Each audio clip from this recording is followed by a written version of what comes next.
আজি বনাবলৈ লৈছো আমি বজাৰৰ পৰা এবিধ বাদাম ভাজি আনি খাওঁ যে সেই বাদামকে মই আজি ঘৰত বনাবলৈ লৈছো আসলতে নামটো মই ভালদৰে ক'ব নোৱাৰো কি বুলি কম মই ভাবিয়ে পোৱা নাই বাদাম পকৰা বুলিও ক'ব পাৰি আৰু তাৰ বাবে যি নহক মই কাঁচা বাদামবোৰ পানীৰে ধুই ধাই একদম শুকাবলৈ থৈ দিলো ৰাতিপুৱাই মই এই কামটো কৰিলো আৰু অৱশেষত সন্ধিয়া মই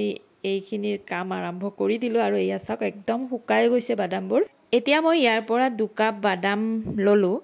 আৰু যেহেতুকে মই 2 কাপ বাদাম লৈছো গতিকে ইয়াৰ লগত মিলাই মই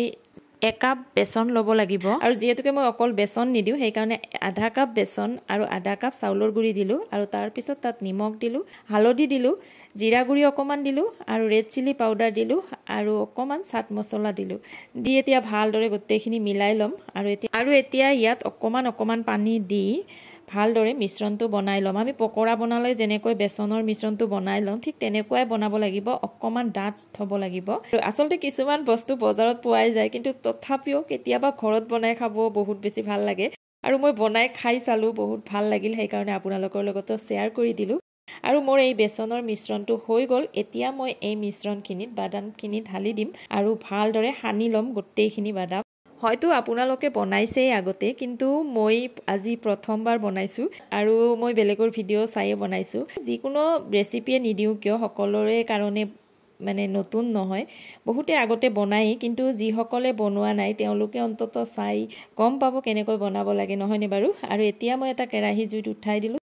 তাত অকমান মিঠাতেল দিলো আৰু লেতিয়াই লোৱা বাদামখিনি অলপকৈ তাত দি থাকিব লাগিব আৰু তেলখিনি আগতে পুৰা গৰম হ'বলৈ দিব লাগে কিন্তু বাদামখিনি দিয়াৰ সময়ত জুইকুৰা একেবাৰে কমাই দিব লাগে আৰু এনেকৈ কমাই দিয়ে বাদামখিনি 5 মিনিট মান সময় একদম লৰাই ভালদৰে মানে ভাজিব লাগিব তেতিয়া বাদামখিনি একদম মচমচীয়া টাইপ হয় আৰু খাবলৈও ভাল হয় আৰু মই আপোনালোকৰ মাজলৈ যিবোৰ ৰেচিপি ভিডিও লৈ আহোঁ গোটেইবোৰ আসলতে অইনৰ ভিডিও চাইয়ে বনাও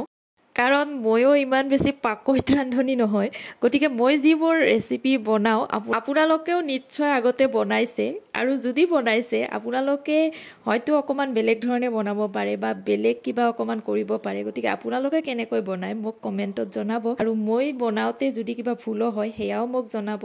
মোৰ ভাল লাগিব গতিকে আজিৰ কাৰণে ইমানেই ভিডিওটো চাই আপোনালোকে কেনেকুৱা পালে জনাবলৈ নাপাহৰিব আৰু যদি ভাল লাগিল লাইক কমেন্ট শেয়াৰ সকলো কৰি দিব আৰু যদি কোনোবা নতুনকৈ মোৰ পেজত আহিছে তেতিয়ালে অনুগ্ৰহ কৰি মোৰ পেজটো ফলো কৰি দিব আকৌ আহি আপোনালোকৰ মাজলৈ নতুন এটা ভিডিও লৈ গতিকে আজিলৈ আহিলো বাই বাই